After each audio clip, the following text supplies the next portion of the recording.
Always. Always listening. We welcome in a man like no other. Not only did he play basketball professionally, but he's been a survivor in the acting and broadcasting industries, a champion, not only in the NBA, but in life, as he is now a successful realtor. He played for 11 seasons with 5 teams, scoring 2,222 points for his career. You must really love that number for a reason. Any crazy hairstyle you can think of, he probably had it. The most interesting man in the world might be trademarked, but he's the most fascinating guy in sports. We welcome in Samurai Scot Pollard. What is going on? Wow, that's a hell of an introduction. Thanks. I think I had 2,222 hairstyles and facial hairstyles too. For sure. Lock it up. Yeah. That's true. Never a shortage on creativity and originality. Well, Scott, we really appreciate you coming on to discuss not only your career, but the interesting life that you lead. And I want to touch on the early days, as you were born in Utah and you were one of 6 kids in a Latter-day Saint family. Mm-hmm. You followed your dad's footsteps as you played basketball at the high school, collegiate, and ultimately one-upping him by playing professionally. But starting your basketball career was at Torrey Pines High School in San Diego, before you eventually played your senior year, and I know I'm going to butcher this, at Kamiakin. Did I say it right? Kamiakin. Ah, so close. High school in Washington to finish out your career. And your success didn't go unnoticed, as you were a high school All-American in 1993. And I know Brad wants to touch on the recruiting process.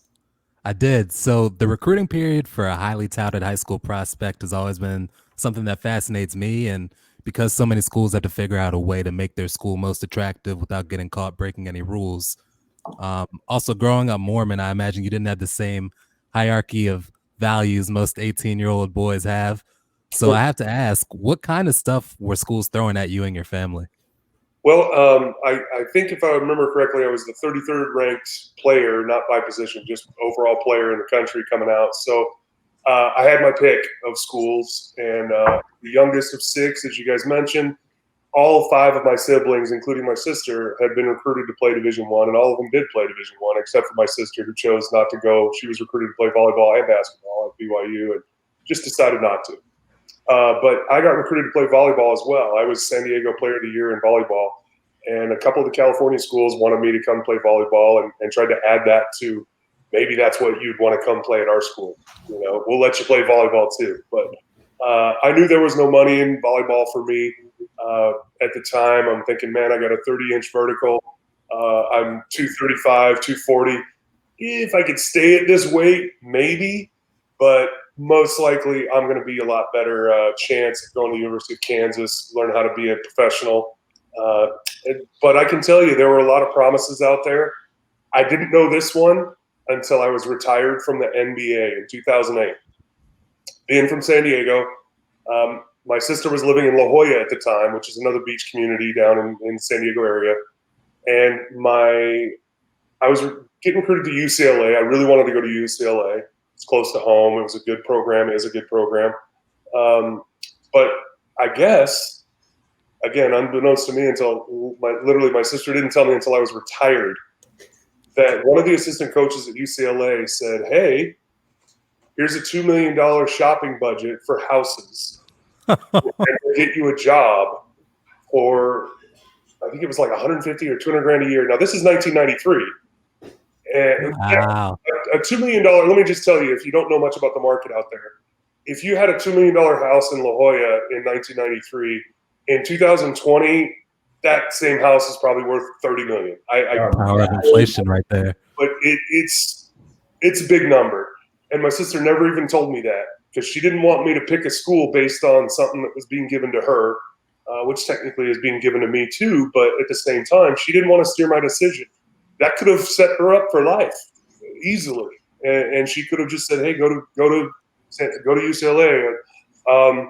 I took a trip to BYU because my mom wanted me to for the Mormon thing. Yeah. Unfortunately, my dad passed away right as my recruiting was really getting serious, so I didn't have him to lean on and his experience to lean on.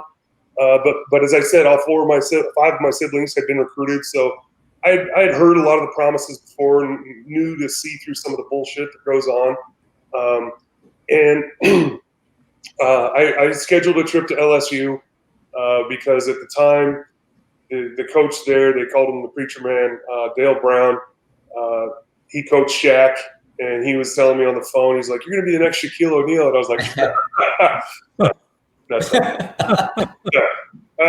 I was smart enough to know I was not going to be the next Shaquille O'Neal. But he was saying stuff like that. And also the word on the street was he was offering a lot of money for certain players. And I just wanted to go in person and hear what he would offer me. But unfortunately, it was never a realistic thing for me. I was never going to go to LSU. And after I went to the University of Arizona on my trip, I verbally committed there. As you said, Brad, I was raised Mormon, so I had some different values than some of the other guys being recruited.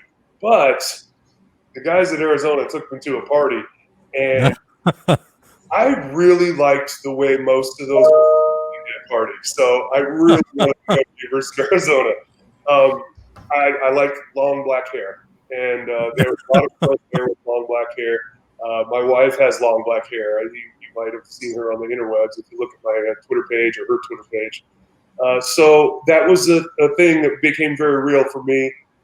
Also a great program, closer to home. Really wanted to go to the University of Arizona. I loved Lute Olson, and really thought that was going to be a good fit for me. But ultimately, then I went to the University of Kansas on my recruiting trip there. Didn't plan on being that far east. Didn't even really consider anybody east of there. Although I was recruited by Duke, not North Carolina, because at the time Dean Smith and Roy Williams had kind of a deal going. They didn't go after the same players. And so sounds like you're hustling backwards, man. You should have taken the money. There's a lot of different ways I could have taken the money, but I took a recruiting trip. That recruiting trip to BYU, they took me horseback riding. Oh man! I was like, "Oops, you missed the mark there." A little different than how Arizona gets down, huh? It was the last time I went horseback riding. It was the first time I went horseback riding. It was the last time I went horseback riding. It's not my thing, you know. But I just don't. I don't go skydiving either. I don't trust other things with my life. So. That's very true. And Scott, I can't blame you for the brunette women at Arizona. That would certainly attract me as well if I was an athlete. But I think you made the right decision, because going to Kansas, that was the beginning of your career and your road to stardom, because you left your mark. Not only did you finish with a degree in education, but you left your mark there on the basketball court, finishing 4th in rebounds and 2nd in block shots. Kansas is a pretty prestigious program, so your name is going to be in the history books forever there. And I know Brad wanted to touch on kind of your emotions transitioning from college and eventually getting drafted. Yeah, I'm curious, being at one of the Blue Bloods and having a great career there, what kind of emotions were you going through as you finished your career there? And did you know you were a highly touted NBA prospect? Did you feel any stress or pressure around making it to the league? Where was your head at that time? Well, I played with NBA prospects throughout my career, so there was always NBA scouts in the stands. And my senior year, there was one time when Roy pulled me aside. He said, "I just want you to know, these guys are here for you today." And so that was the first time my senior year that I knew there was NBA scouts in the stands that were actually there to look at me and not look at my teammates, because I was playing with, I can go down the list of all the players I played with that were in the NBA. And guys we played against in the Big 12, or it was the Big 8 most of my career, and my senior year was the Big 12. But so that was cool, and it was a different feeling. I was still planning on graduating, and I was just a few credits shy of a master's. Actually, if I had done my student teaching for the next semester, which obviously I was in the NBA at this point, but had I not gotten drafted, I would just had to do student teaching. I would have had a master's in education and become a high school history and social studies teacher, and that was just fine with me. I planned on being in Kansas and enjoying that life, but the damn NBA got in the way of my plans of becoming a high school teacher. And I'm happy to say that it was a cool experience. It was a fun experience, nerve-wracking for sure, Brad. The emotions of am I going to be a first-round pick? I was picked late first round, early second round. Was what they were thinking going in. My agent was confident that I worked out for every team from 22 to 28. There was 28 teams in the league at that point, except for Utah. And I met with the GM of Utah at a camp in Phoenix. They're seniors, all-stars and stuff. And he's like, Jerry Sloan loves you. We love you. You're from here. It's a perfect fit. And I said, I love Jerry Sloan. I would love to play for Jerry Sloan. I think you guys have a first-class organization, but you don't understand me. And they're like, what? This is great. I said, my personal life in Utah would be a mess. I could fill that arena every home game with family and still piss off family. I'm in the entire state, guys. I'm sorry. There's no way that I'm going to go live in Utah and have to deal with that. I would have to hire someone just to manage the ticket requests every single home game. I said, I don't need that stress in my world. So that was the one team I didn't work out for. I wasn't trying to be egotistical. I was just being realistic. That was just not a possibility. And so there was a weird emotion, because it wasn't like I was trying to big time them and be like, oh, I'm not playing in Utah because I'm too good for that. I knew my personal life would be really difficult for me to focus on being a professional athlete. I just wouldn't have the energy to do both very well. So the emotions were crazy. And as the draft was going on, I was in Vegas. And because back then the draft wasn't as big a deal as it is now, it wasn't even on national TV, so I had to go to the sports book in Vegas to watch it. And they started showing clips. We have no volume because there's a billion TVs in the sports book. And we're watching it, and all of a sudden, Jock Vaughn, who my college roommate and teammate, and he was projected to be picked in front of me, of course. And so I'm arguing why he hasn't been picked. And all of a sudden, they start showing Kansas clips. I'm like, oh, cool. Finally, Jock got picked. And all of a sudden, my phone rings. And it's the Detroit Pistons. And they're like, hey, Scott, we're really happy. I was like, wait, what? I was expecting. So that's when I got kicked out of the sports book. They sent me out because you can't have a phone, or you couldn't in 1674 when I was in the sports book.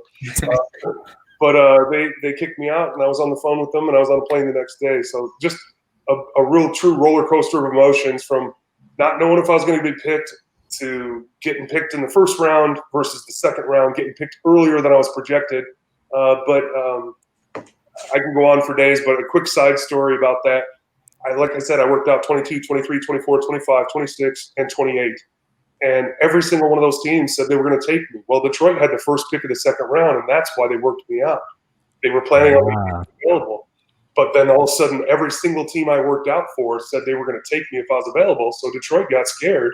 Yeah. And they pulled the trigger on me at 19 instead of at 30 or 29, whatever it was, because I would have been gone. So it was a testament of my hard work, and that's the only time I'll pat myself on my back about my NBA career, because I probably would have been a second-round pick if I had gone to those workouts and tripped them off.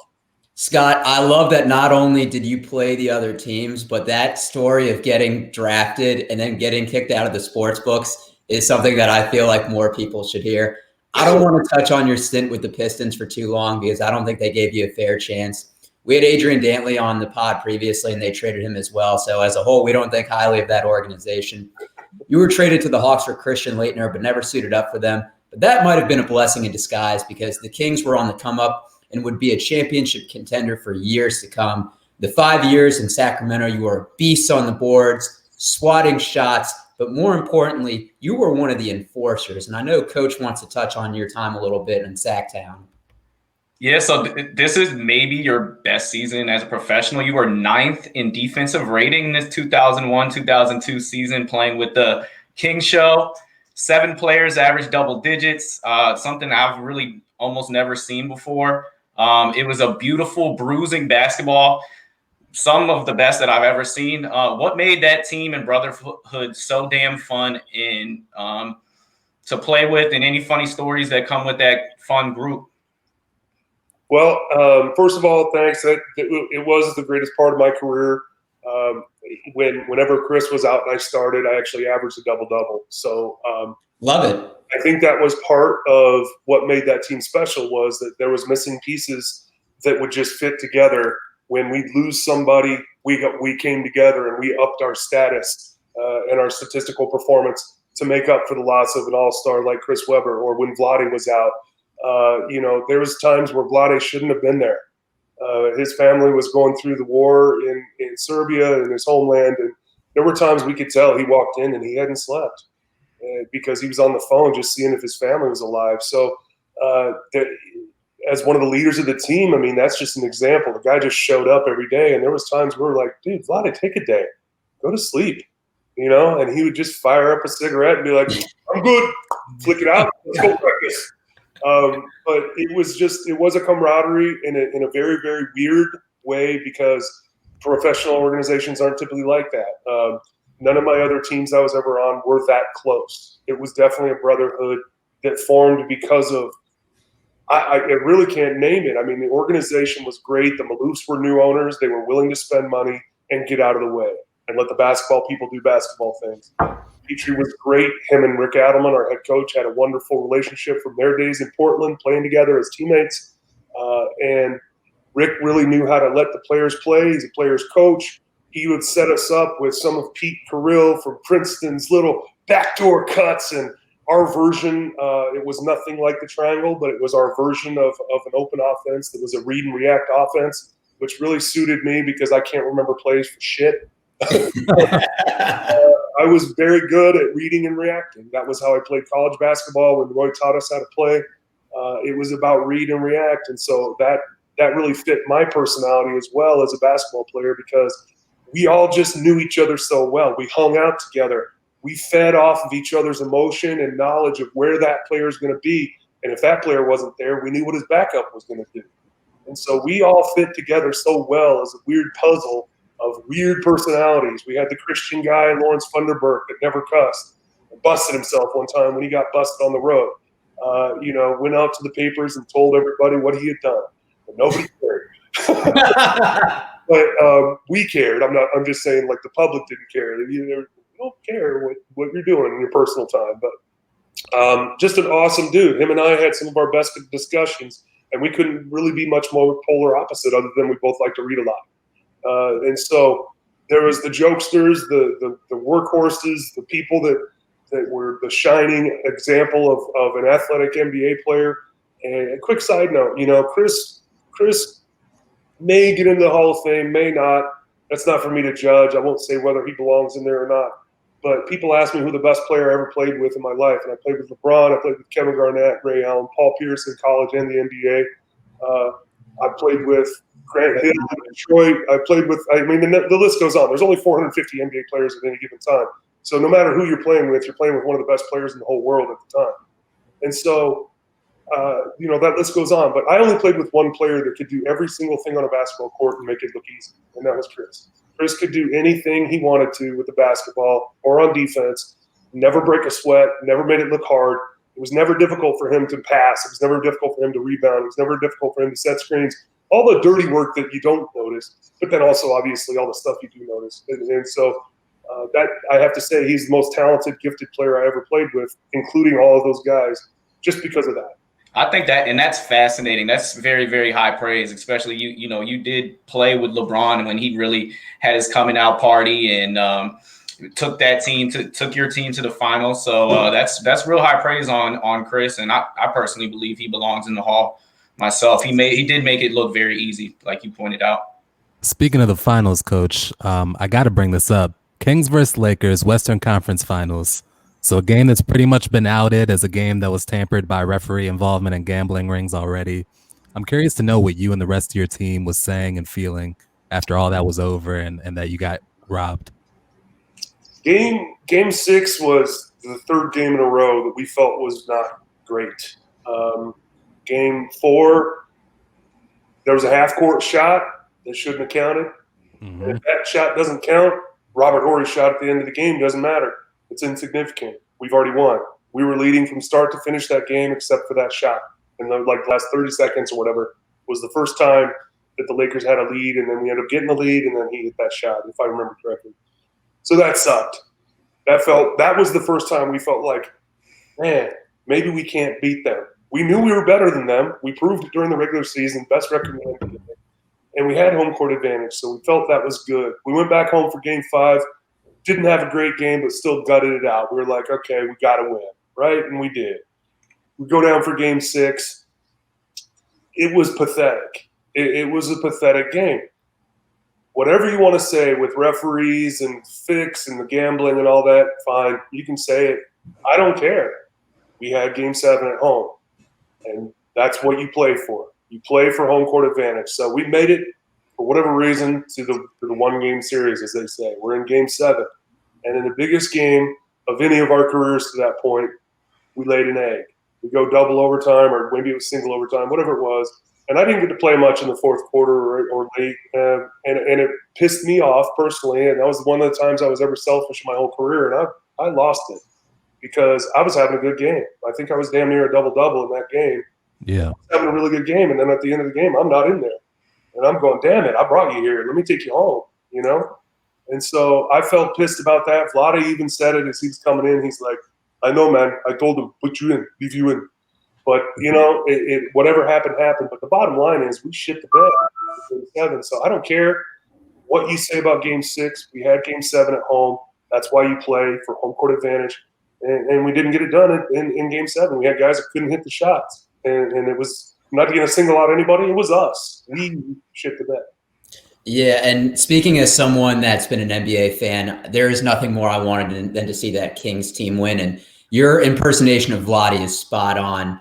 But transitioning to the next team of your career, because after Sacramento, you were part of the Indiana Pacers team that not long before made it to the finals and was a contender. You would start 52 games over the three seasons with the Pacers in a similar role as the big man that nobody would F with. But you were part of the Pacers team that was involved in Malice of the Palace. I doubt we ever see anything like that again in sporting history. As this was happening, what were your thoughts, and how was the team bus ride leaving Detroit that night? Well, that's not a short answer, but I'll do my best.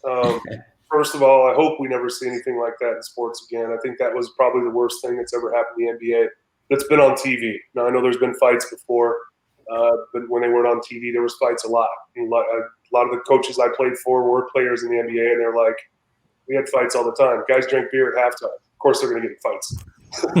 So, you know, there's a long history of that, but hopefully that goes away with TV and exposure and all that. But fast forward to what it felt like to be a part of it. I had been suspended a game earlier in my career as a King in Orlando when I was out of the game, and Tracy McGrady and Bobby Jackson got in a fight on the other end of the court. They were in the game. They were arguing, scuffle. Bench is clear. I step on the court to get a better view and then go, oh, yeah. And I step back. I got suspended the next night in Miami. Oh, my gosh. Go to the arena. Vlade got suspended too. Now, he ran all the way down the baseline to grab Hito and drag him back to the bench because the game was over. It was out of hand. We were on the bench because the game was over. We won. So Vlade and I are the only ones that get suspended. We go to this bar the next night. And he goes, what did your wife buy? I was like, my wife didn't buy anything. I don't know about you, but when I lose money, it doesn't mean she's going to go spend it. So the $5,000 fine, it was that sucked, right? But 1/82nd of your pay, that's a big number. Now, for me, it was $55,000. So I spent $60,000 on a Corona while I was watching our team play at a bar. Not even allowed to go to the arena. Vlade was a hell of a lot more than that. He was making way more than I was making. So that was in my mind during the brawl in Detroit. Am I going to go spend my paychecks to go get in a fight that I know I'm going to win? There's nobody out there that's going to beat me up seriously. I'm not a fighter. I'm a lover. I've never been in a fight in my life. I don't want to hurt anybody. My oldest brothers, all four of them are bigger than me in either height or weight or both. Three of them are taller than me. So I know what it's like to be pummeled by a human that is just got no recourse. And I've never wanted to do that to anybody else. That's why I'm a lover, not a fighter. So I'm sitting there and I'm just thinking about my money that I earned. I'm sitting there going, none of these guys are going to get hurt. They're bigger and stronger than anybody that comes at them. There's no weapons on any of these civilians. So I'm sitting there going, sorry, guys, I love you, but I'm not spending my money because I've been through that. I spent $60,000 to step on a court once. I'm not spending $60,000 to get involved in this fight that I didn't start And I was even in a suit because my back was out. So it was awful. It was ugly. But I had learned my lesson. I worked too hard for my money, that I'm going to spend it to get in a fight that I know I'm going to win, and somebody's going to sue me. I saw all the money that these guys lost and all the lawsuits that they lost because they punched the shit out of people. Jermaine O'Neal almost killed a man. And the only reason that man is alive is because Jermaine slipped on beer. It was right in front of me. Jermaine comes up, this dude, and you could see him run out of the stands. And I don't mean to laugh because it was not a good situation, but you could see the look on his face. As soon as he got down to level ground, he looked up at us and was like, you could see it in his eyes. Holy shit, they're bigger in person. And all of a sudden, Jermaine just goes, haymaker, slips on beer. And instead of hitting the guy here, which is a kill shot, he slips and hits him here and still knocks the guy directly on his ass. That guy's doing it. But I'm not spending money for that. I will say, like you say, you learned your lesson, but there's also a lesson to be learned from fans. Like, these athletes aren't your, personal play toy. Like, entertain me. They can hear you, they can see you, they can feel you. You can't throw beer on somebody and not expect repercussions. Well, and the problem is though that Ron actually got the wrong guy. Yeah. Yes. That was the wrong guy. It's pointless for everybody. But if you want to point a finger, and I love Rick Carlisle. I didn't like playing for him, but I love him as a person. I think he's a better coach now than he was then. But there was no reason Ron Artest should have been in that game. Another game was a blowout. Fair point. It was 97-82 at the point. Yeah. There is no reason that our starter should have been in that game. It was simply to prove a point because he wanted to beat the crap out of him. Yeah. And I get it. Good point. But on the other hand, if you want to point a finger of why that should never have happened, our starters should not have been in that game. And then the altercation between him and Ben doesn't happen, and then it doesn't escalate with him antagonizing everybody by laying on the scorer's table and then getting the beer thrown at him and hitting the wrong guy. I mean, it was just – it was a comedy of errors, and none of it should have happened. No matter what way you slice it, none of it should have happened. But if you want to stop it at the beginning, take your starters out of a blowout. Scott, I have a question because I read this in an article. I want to see if it's true or not. I heard Ron Artest came into the bus and said, "Do you think I'll get in trouble for what I did?"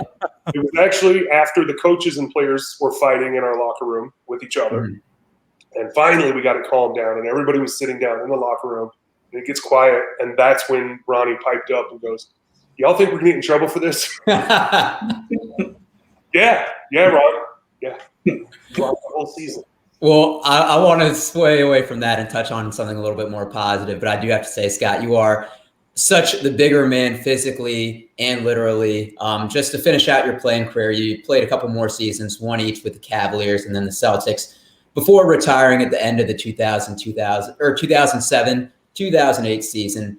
But Scott, this was far from the end of your career in the spotlight, because during your final season, you hosted Planet Pollard, which was a segment of the show Celtics Now in the Boston area. So this experience, along with others, allowed you the opportunity to fill in for color commentator Tom Heisen in your third to last game. Did CSN New England approach you, or did you approach them about filling in? And did it feel weird that one of your final games in the career was going to be in the booth? Yes, it was them that reached out to me. I had actually, when I was injured as a Sacramento King, was the first time I actually did some color commentary with them. And I had done a few little shows out there in Sacramento, just man on the street type stuff.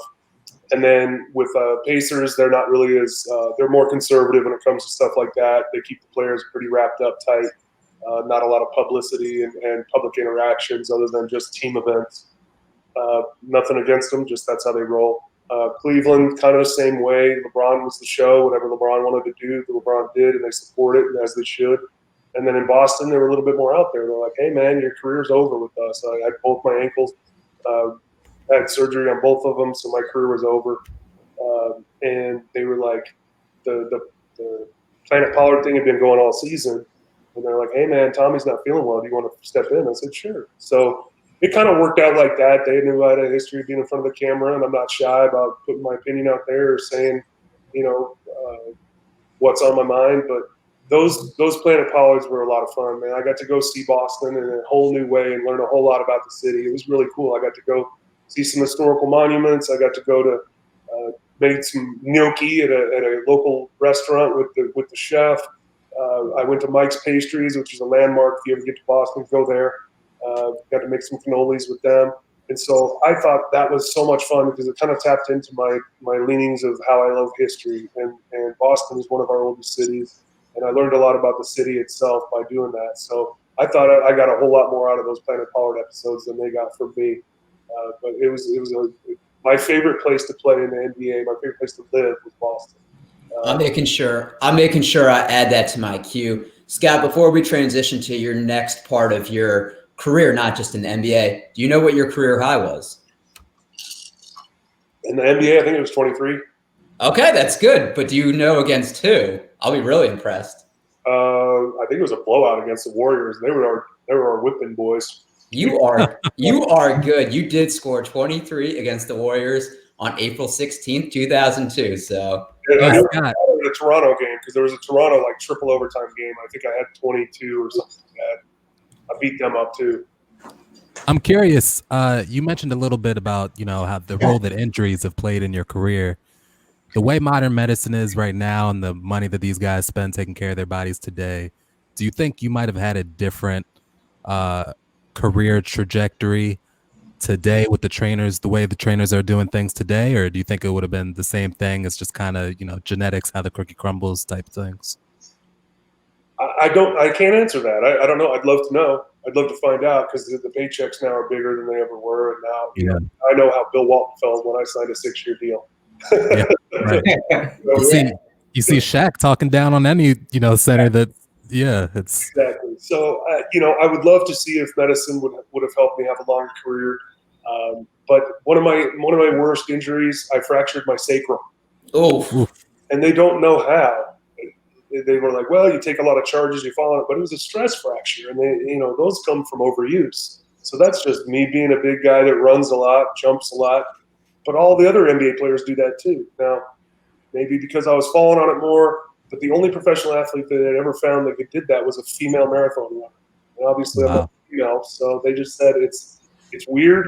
But that thing changed me as a player, and I was never the same after that. I think that's why Sacramento traded me to the Pacers. As soon as I came back from that injury, the first game back, I broke my hand.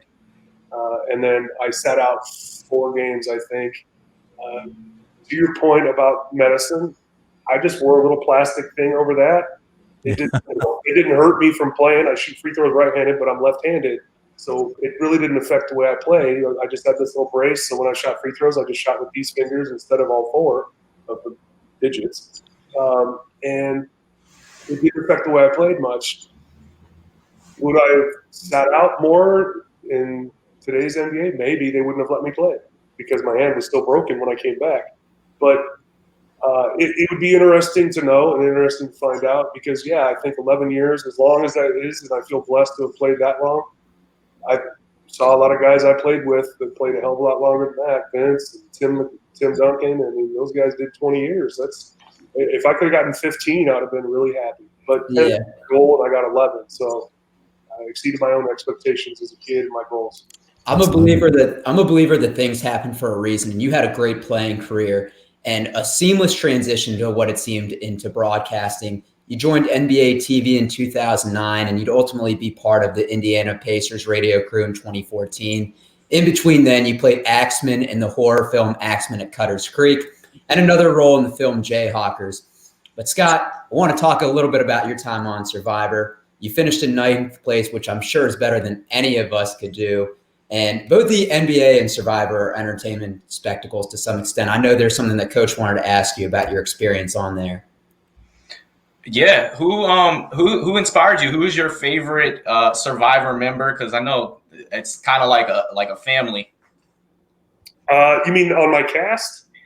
No, in general. Like, who's your go-to? This Survivor was my favorite and helped inspire me. I don't want to pop your bubble, but they recruited me to be on the show I had never watched. Wow. There we go. Literally, they contacted me in 2011 the first time, and I couldn't do it. There was personal reasons. I just couldn't leave. But when they contacted me in 2014, married to my current wife, my last wife, and she was like, Go. Just wish I could go with you. And so I was on from when they contacted me. A couple days later, I was in LA, and they told me which seasons to watch so I could familiarize myself with trying to figure out a strategy of how to play, what the game is about. I'd never watched it really. I'd heard of it, but I'd never really watched it. So I'm sorry, I don't have an answer to that. But they did a good job of teaching me how to play, because I ended up getting 8th place, not 9th. Yeah, okay. Would you ever consider doing reality TV again if it was a competition thing? Because I know you like winning. I mean, you won 85% of your games at Kansas, 115, and you only missed the playoffs once, and that was for Detroit that rookie year. So, I mean, you encompass winning on the court, but also in life. Would that be something that you would consider? I was actually contacted to go on The Amazing Race 2 years ago. They were having survivors and Big Brother contestants. It was one of those mishmash, whatever you want to call it. And unfortunately, I kind of went diva on them. I made too many demands. It's a long way. It's a long time of being away from your family, and knowing what I had known from Survivor and how they deal with things.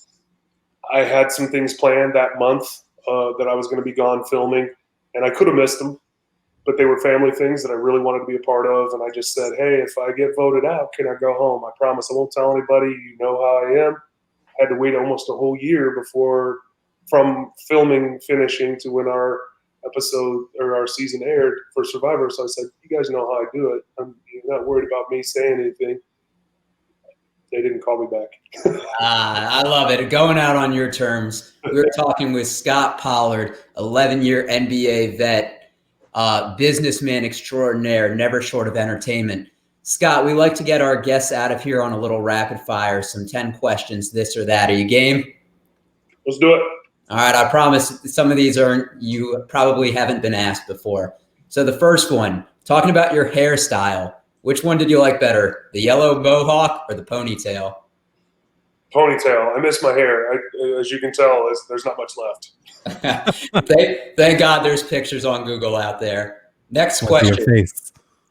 Would you rather win Survivor or the Indiana Association of Realtors Good Neighbor Award, which goes to a great realtor? Survivor. But here's why. I'm hosting the ball this year, the Realtors Ball. I'm actually giving out that award this year. I'm the host. Oh, wow. So I'm kind of part of that anyway, and that's the Good Neighbor Award. If it was Realtor of the Year, I'd rather win that. But the Good Neighbor Award is great, but we do our best. And our quick side note, little advertising for West Bay Realty. A portion of every one of our transactions goes to the My Boy Foundation, which helps combat homelessness. So we definitely make it a point of all of our real estate transactions to give back to the community and help other people. So maybe I'll get that award one day, but I'd rather win Survivor because you get $1 million instantly. But I just don't know if I want to go on Survivor and be away from my family for 7 weeks. So that's very true. That's why these questions are tough. No easy answers. Next one, pineapple on pizza, yes or no? Oh, yes. I'm sorry. My wife's half Italian, but it's ham and pineapple. That's one of my favorites. All right. Yeah, and that's good news to us. We're all pineapple on pizza fans as well. Would you rather step on a Lego or stub your toe on the corner of the bed? Step on a Lego. Typically, when I stub my toes, I break them. Oh, gosh. I'm too heavy. So, yeah, I'll step on a Lego. It's short. Yeah. Hopefully, you don't have to do both at any point. Would you rather never get stuck in traffic again or never be cold? Never be cold. Okay, I like it. Would you rather be able to speak every language or speak to animals? Speak every language. Okay, all right. You would know what Vladdy was saying in the locker room. Oh, I knew what they were saying. I just can't repeat it in English. I love that. All right, I'm interested to hear your answer for this one. Would you rather eat brownies with a chance there's rocks in them or eat an entire jar of mayonnaise? Brownies with rocks. Okay. Would you just nibble and hope to? Would you just nibble and hope to bite around? Strong, and if I break a tooth, I'll just get another one. But eating a whole jar of mayonnaise, That seems Sounds that seems like a Fear Factor challenge or something. It's like, yeah, and then you're gonna throw up grease for a couple days. Yeah, that's certainly a true point. I didn't think about that. I'm interested to hear your answer for this one. Would you rather fight 100 duck-sized horses or one horse-sized duck? 100 duck-sized horses or a horse-sized duck. I'm gonna go with the duck-sized horses because they're gonna be like running around. I'll just stomp on those little bastards. A horse-sized duck, those bills. I've been bit by a duck. You ever been bit by a duck? No. It doesn't really break the skin, but it hurts. They got tiny little, like, not teeth, but like needles almost. They bite you. It hurts, man. A goose or a duck biting you, it can hurt. So I don't want a horse-sized duck ripping You're the arm first off. person to say that, actually. Yeah, I like that answer. I would have you over the 100 duck-sized horses by a wide margin. Stomp on 'em. Just a couple left. Would you rather every shirt you own be kind of itchy or only be able to use one-ply toilet paper? Oh, damn it. Well, I'm going to go with the one-ply toilet paper because I have a bidet. Okay. Nice. All right. Last one. You were 0 for 2 for three-pointers in your career, so obviously not a large sample size. I read that you liked, having the others take the opportunities to shoot, so very selfishness of you right there. I give you one shot uncontested right now. Are you making it? A 3? Uh-huh. Absolutely. Okay. I love it. Don't misunderstand. Now, those 2 that I shot in the NBA were last-second, like, heaves. So Yeah. I didn't like, hey, swing it and shoot. They were last-second shots. But also, I am the all-time three-point percentage leader in the history of the University of Kansas. Wow. Did not know that. 1 for 1? I shot one my last home game, senior night. I shot and made the only three-pointer I ever took. That's clutch. So, Yeah. yes, I would absolutely make it right now. Okay. I love to hear that. Scott, thank you so much for joining us. It was a pleasure talking with you. Before we exit out of here, was there anything that you wanted to plug to our audience? I know that you're working in real estate right now, but anywhere where they can find you and the work that you're doing? Yeah, our website is westclayrealtors.com. Actually, our website just got put up, so it's new. And I actually did my own podcast to kind of educate buyers and sellers on little tips and tricks to get your home ready for sale or to pick out an agent. And so my partner and I did that. We interviewed some people that we work with regularly to kind of educate people. But we've got a Twitter page. It's West Clay Realty. We've got Facebook. Instagram. That's West Clay Realty as well. But our website is West Clay Realtors. And we're here in Carmel, Indiana. We service the entire Indianapolis metro area. We focus on the north side. We focus on our village because it's where we live. It's where we work. So if you're in Indiana, give me a ring. My number's out there. Yeah, and if you want to follow Scott personally on social media, you can find him on Twitter at Scot Pollard 31 and on Instagram at Scott P31. Make sure to give him a follow. 1 T on both of those. Yep, that's right. Everybody, thank you for listening, and we will talk to you next time. Thanks for having me on, guys. It was fun.